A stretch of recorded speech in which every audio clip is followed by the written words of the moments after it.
No days off for my father's funeral, that's what my boss told me, like my grief didn't matter at all. But that night, everything changed.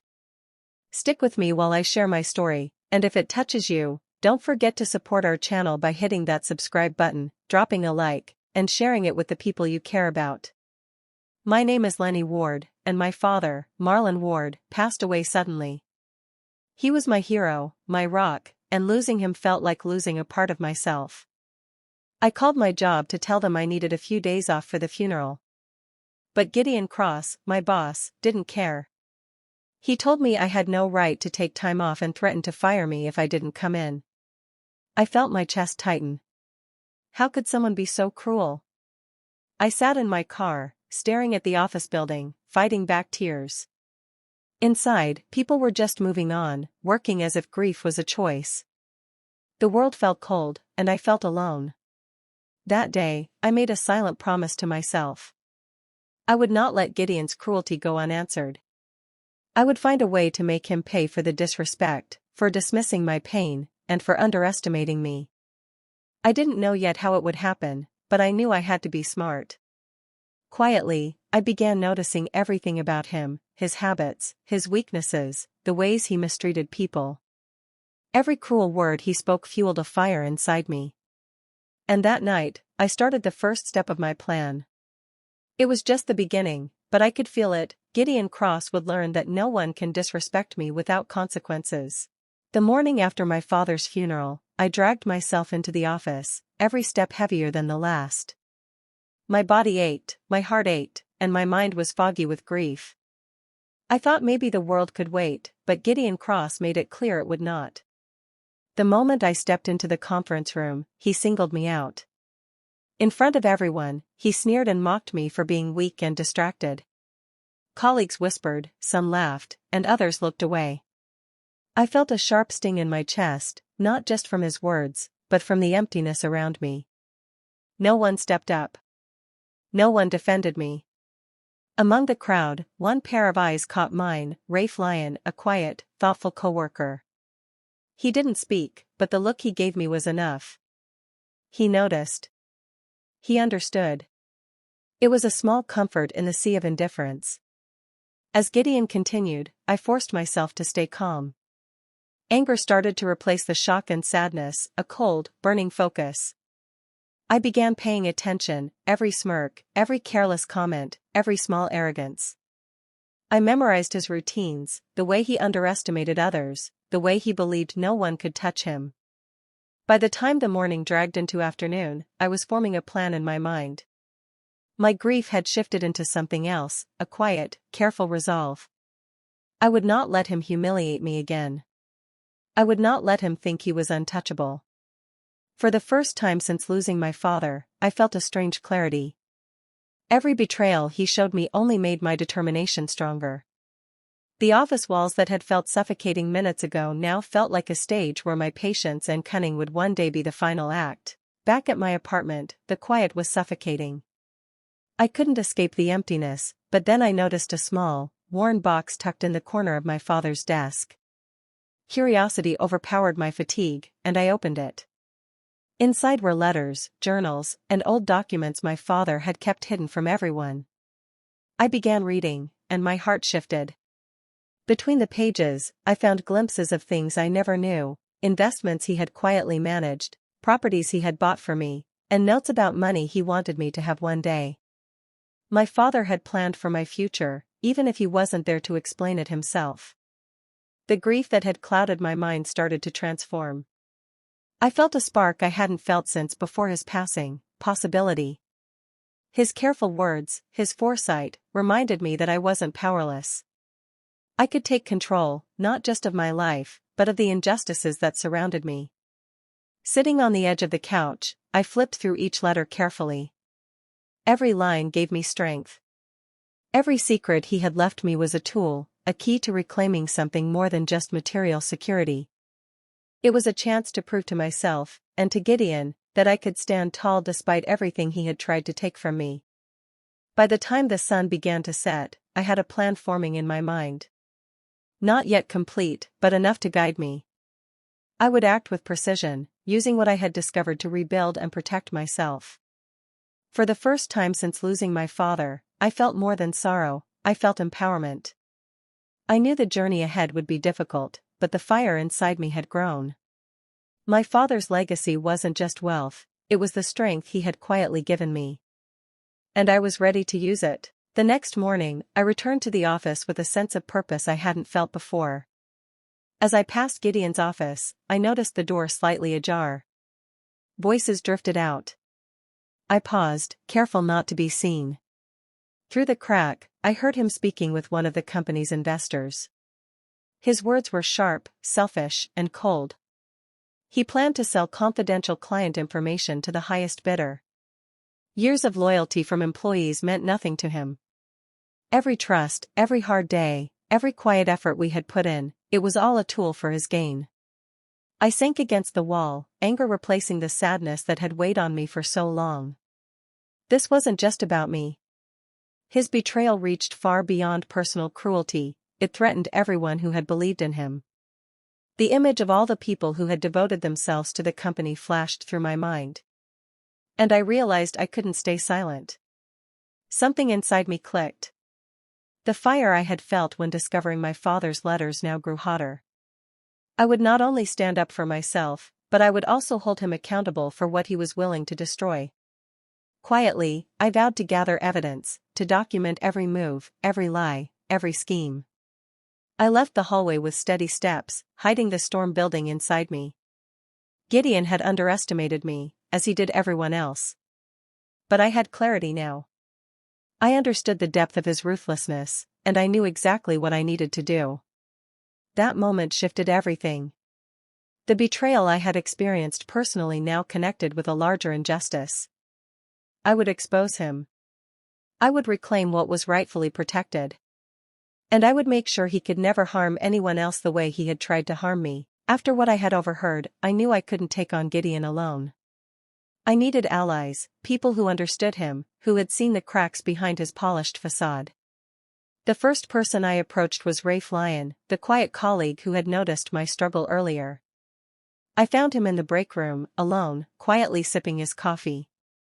I spoke softly, careful not to be overheard. "I need your help," I said. His eyes widened slightly, but he didn't hesitate. He nodded once, as if he had been waiting for me to ask. Over the next few days, we quietly reached out to a handful of trusted coworkers, people who had grown wary of Gideon's methods. We met in empty offices, whispered in corners, and passed notes under doors. Each time we shared what we knew, a small spark of trust grew between us. It felt strange, after so much isolation, to rely on others. But I realized I wasn't alone anymore. We devised a careful plan. Every move had to be calculated, every step hidden. One wrong action, one suspicious glance from Gideon, and everything we had worked for could be destroyed. The risk was enormous. Losing our jobs, reputations, even the chance to see justice done, it all hung over us. But despite the fear, I felt a strange calm. For the first time since my father passed, I wasn't carrying this burden entirely by myself. With Rafe and the others by my side, I had both support and strategy. We weren't just co-workers anymore, we were a team determined to uncover the truth. As I left that day, I knew the stakes had never been higher. But I also knew that together, we could face whatever Gideon threw at us, and finally turn the tables. I spent nights going through company records, searching for anything that could expose Gideon. Every folder, every spreadsheet, every overlooked document became a piece of the puzzle. Slowly, a pattern emerged: misused funds, hidden accounts, falsified reports. His carefully built image of control was crumbling on paper, though no one else could see it yet. I had to be cautious. One careless move could ruin everything we had worked for. While sitting at my desk, I pretended to focus on routine tasks, hiding the files I had copied and notes I had taken. Every glance from Gideon made my stomach tighten. He believed he ruled with impunity, unaware that someone had started to dismantle the empire he thought untouchable. Each discovery fueled a mix of satisfaction and fear. Satisfaction because I could finally strike back at the man who had humiliated me, the one who had dismissed my grief. Fear because the higher the stakes, the greater the risk of being discovered. If he realized what I was doing, it could cost me everything, my job, my security, and the fragile trust one had built with my allies. Despite the tension, I felt a strange clarity. Gideon's confident veneer was beginning to show cracks. The arrogance that had once intimidated everyone now worked against him. I could see it in the documents, in the errors he hadn't noticed, in the way he had underestimated the people around him. With every file I collected, my plan became sharper.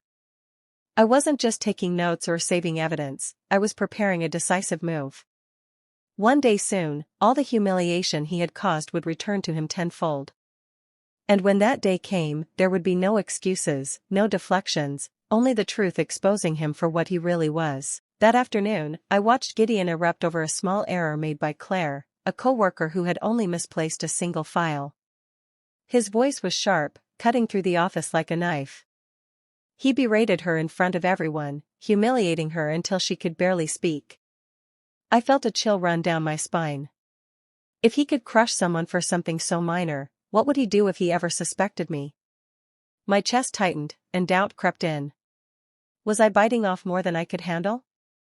Could I really outmaneuver someone so ruthless? Sitting at my desk later, I clutched my father's journal again, hoping for some guidance. The fire I had felt before flickered uncertainly.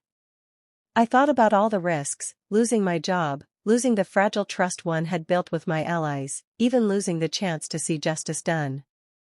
The weight of it pressed down on me like a stone. But as the day wore on, I noticed something else. Claire hadn't broken. She walked away with her head held high, subtle defiance in her eyes. Even in the face of Gideon's cruelty, she hadn't let him win completely. Watching her, I felt a spark reignite inside me. Fear didn't have to control me. I could acknowledge it, respect it even, without letting it stop me. My grief and uncertainty were part of the fight, not the end of it. That evening, I made a quiet promise. I would keep going. I would be careful, but I wouldn't let Gideon's cruelty paralyze me. Every doubt, every pang of fear, was shaping me, preparing me for the moment I could finally reclaim what was rightfully mine, and expose him for who he truly was. I spent the next few days carefully adjusting schedules, shifting files, and creating small, unnoticed errors in the system, subtle changes that would point auditors straight toward Gideon's misconduct. Every action had to appear accidental, natural, or routine, or else he might suspect me. Late one night, I stayed behind, working under the dim glow of the office lights. I sent anonymous emails to the auditors, attaching carefully organized evidence of mismanaged funds, hidden transfers, and falsified reports. My hand shook slightly as I hit send, but I didn't hesitate. There was no turning back. The next morning, tension hung over the office like a storm. Everyone felt it, even if they couldn't name it. Gideon moved with a strange rigidity, checking reports twice, questioning colleagues more than usual. I observed quietly, blending into the background, feeling a thrill at the subtle chaos I had set in motion. Every glance he threw my way felt loaded, though he didn't yet know I was behind it. My heart pounded, a mixture of fear and satisfaction. For the first time, his confidence seemed uncertain. The powerful mask he wore for years was slipping, and I was watching it happen piece by piece. Even my allies sensed the shift. Rafe gave me a small nod across the room, a silent acknowledgement that the plan was working. Every minor adjustment, every carefully timed action, had begun to unravel Gideon's control. I realized then how dangerous this game was, but also how necessary. The balance between risk and reward had never been sharper. And as I sat at my desk, pretending to review routine reports, I couldn't help but smile. The moment of reckoning was approaching, and the man who had caused so much pain was finally on the edge of exposure. The day of the meeting arrived, and the tension in the boardroom was suffocating. Gideon entered, confident as ever, expecting another routine session. I sat near the back, silent, watching every move, every flicker of expression. The auditors began presenting their findings, numbers, transfers, and discrepancies Gideon hadn't noticed. Whispers filled the room as they laid out evidence of mismanagement, conflicts of interest, and violations that could not be ignored. For the first time, Gideon's composure wavered. His sharp words faltered, eyes darting nervously, trying to regain control. Board members leaned forward, questions sharp and direct. He stammered, stumbled, and tried to explain away mistakes that had no plausible justification. The carefully built illusion of his authority was crumbling before my eyes. Every document, every calculation, every detail we had painstakingly gathered worked exactly as intended. A surge of calm satisfaction ran through me. This was justice, not loud, not messy, but precise and undeniable. The man who had belittled my grief, who had disrespected countless employees, was powerless in that room. I felt a tight knot in my chest loosen. Gideon's shoulders slumped, and for the first time, he looked small. There was no arrogance left, no mask of dominance, only the consequences of years of selfish choices. I didn't cheer, didn't speak. I simply watched, letting the silence and the weight of truth do the work. When the meeting ended, the auditor's verdict final and the board's decision clear, I left the room with a quiet sense of triumph. My father's lessons, my patience, and my strategy had prevailed. Justice had been restored, not with noise, but with precision. And for the first time since his passing, I felt peace, for my father, for myself, and for the reckoning that had finally come. Weeks passed after the meeting, and the office slowly returned to a quieter rhythm. Gideon was gone, removed by the board, his authority dismantled. The tension that had gripped the company lifted, leaving space for a calm I hadn't felt in months. I sat alone one evening, looking out my apartment window, thinking about my father. Marlon Ward had always believed in strength through patience, in facing challenges with careful thought and quiet determination. Now, I understood exactly what he had meant. The lessons he had left behind weren't just words, they were a guide, a compass that had carried me through darkness and betrayal. I reflected on everything I had endured. The humiliation, the anger, the fear, they had shaped me, each moment sharpening my resolve. Losing my father had felt unbearable, but channeling that pain had taught me something crucial: grief could become power if you let it. Every obstacle, every slight, every betrayal had prepared me for this moment. I no longer felt the weight of helplessness. The office, once a place of tension and fear, now felt like a landscape of possibility. I could walk through it with confidence, knowing I had not only protected myself but also held those who had abused their power accountable. As I packed up my desk one final time, I smiled quietly to myself. A chapter had ended, and a new one was beginning. I was stronger, wiser, and more aware of what I could achieve when I trusted my instincts and stood firm. Grief had transformed into resilience. Pain had turned into purpose. And in reclaiming justice, I had discovered something my father always knew I had inside me: strength. The future was mine, and I was ready to step into it fully, unafraid and unstoppable. Do you think I did the right thing standing up to him, or should I have handled it differently? I'd love to hear your thoughts in the comments. Subscribe and hit the bell for more stories like this.